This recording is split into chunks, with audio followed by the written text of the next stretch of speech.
না বাবা, এবার সিঁদুরটা পরিয়ে দাও। দাও, সিঁদুরটা পরিয়ে দাও।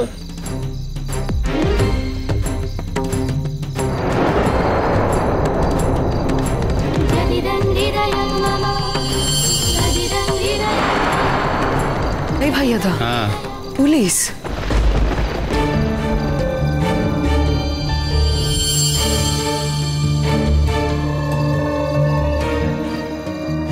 এ বাবা, তাই তো, পুলিশ কেন? আর এত পুলিশ, তো পুরো বাড়িটা পুলিশে ঘিরে ফেলেছে।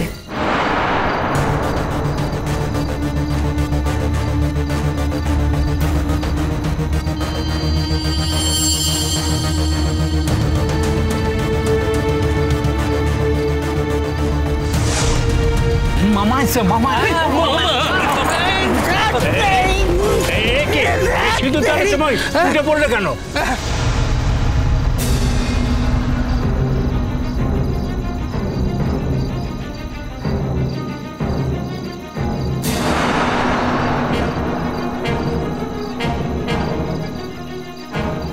অনেকক্ষণ থেকে তোমাদের বাঁদরামি সহ্য করছি।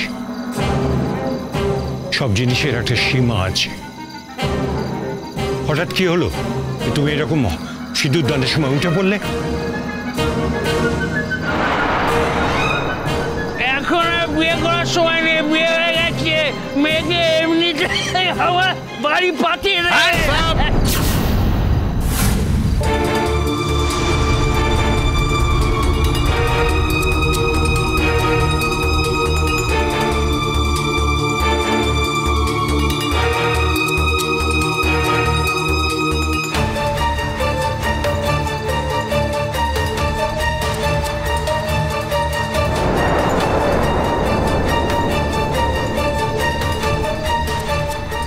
এসব কি হচ্ছে? কি ব্যাপার? অনন্যাদি, হ্যাঁ, এ কি সর্বনাশ গো! হঠাৎ বাড়িতে এত পুলিশ কেন? কি হয়েছে? কি হয়েছে? এত পুলিশ কেন? ও বৌমা, কি হয়েছে? কি হয়েছে মা? আপনারা কার সঙ্গে মেয়ের বিয়ে দিচ্ছেন জানেন? একজন মারাত্মক অপরাধী, অনেক অসাধু কাজকর্ম করে বিহারে এতদিন গা ঢাকা দিয়েছে।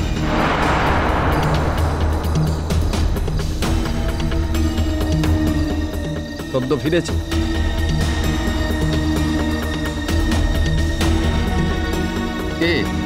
আর একটা মেয়ে সর্বনাশ নাকি? হ্যাঁ, আমরা এতদিন ধরে একে খুঁজছিলাম। বিরাট বড় অনেক অর্থনৈতিক কেলেঙ্কারির সঙ্গে যুক্ত।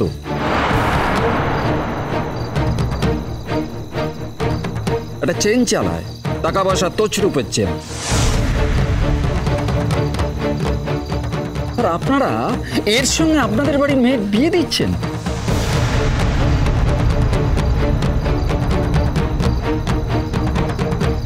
আপনাদের বাড়ি ঘর, আপনাদের সবাইকে দেখে তো মনে হয় আপনারা যথেষ্ট ভদ্র।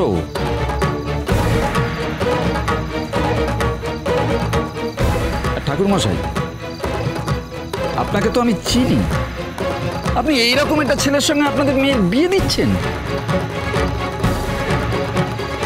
মানে এসব কি বলছেন আপনারা? আচ্ছা, আপনার কি মনে হয় আমি যেসব কথাগুলো বলছি সব নিজের থেকে বলছি, বানিয়ে বলছি?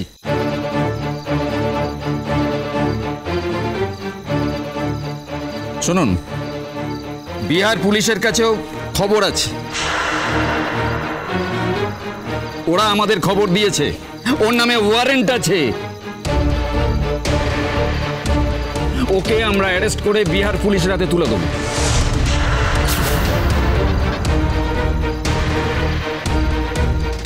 চল।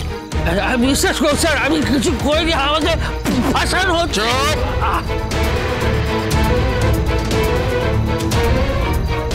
আমার মেয়ের বিয়ে হচ্ছে, সিঁদুরদানের আগেই মেয়ে তো লগ্নভ্রষ্ট হয়ে গেল।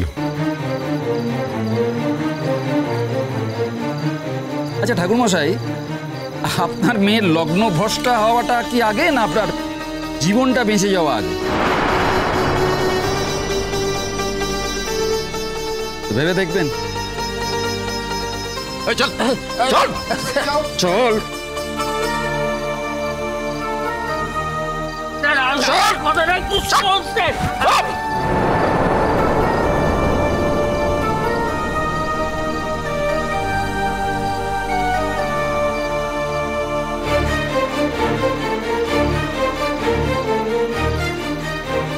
আমার এখন কি হবে?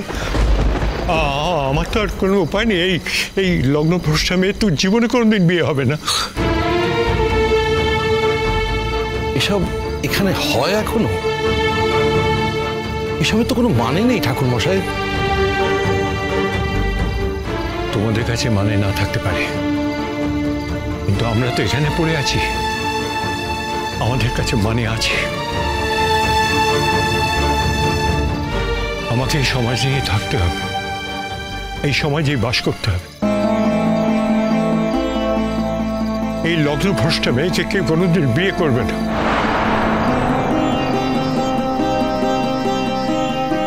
কোনো আমি আমন্ত্রণ পাবো না, আমার মেয়েকে কেউ কোনোদিন ডাকবে না। আমার মেয়ের এখন কি হবে? আমার মেয়েটার এখন কি হবে?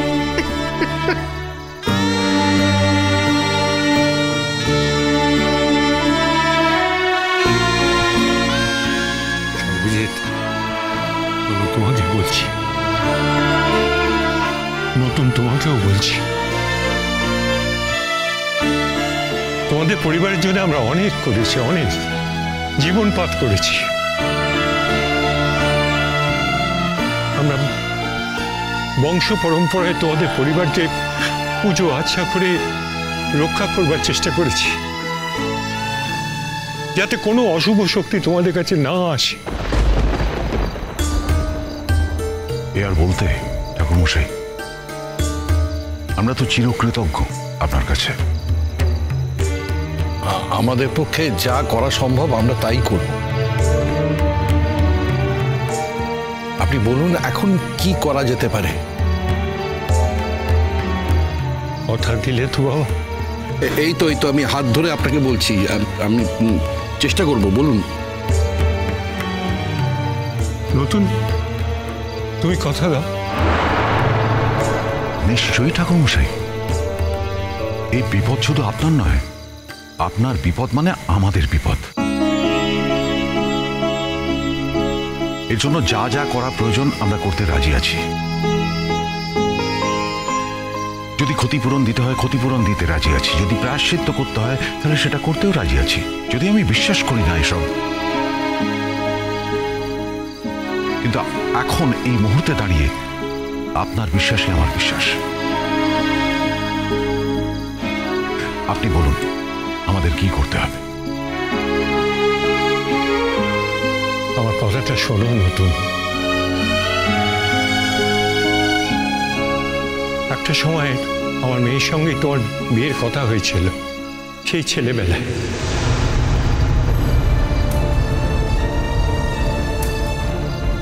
আমার মেয়ে তোমার বাগদত্তা ছিল। আজ এই মঞ্চে দাঁড়িয়ে আমি তোমার কাছে একটা অনুরোধ করছি বাবা। তোমাদের পরিবারের একজন পাহারাদার হিসেবে আজ আমি তোমার কাছে এই অনুরোধটুকু করছি বাবা। আমার মেয়েকে তুমি বিয়ে করো, মেয়েকে তুমি বিয়ে করো।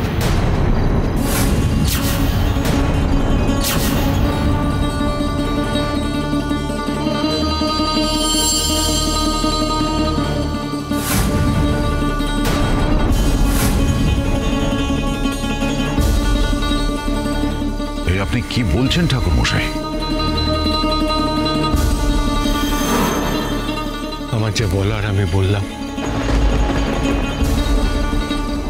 নতুন নতুন বাবা, বাবা বাবা, তোমার আমি দুটো হাত ধরে বলছি, তুমি যদি আমার থেকে বয়সে বড় হতাম আমি তোর পায়ে ধরতাম। কিন্তু চিরসখা হে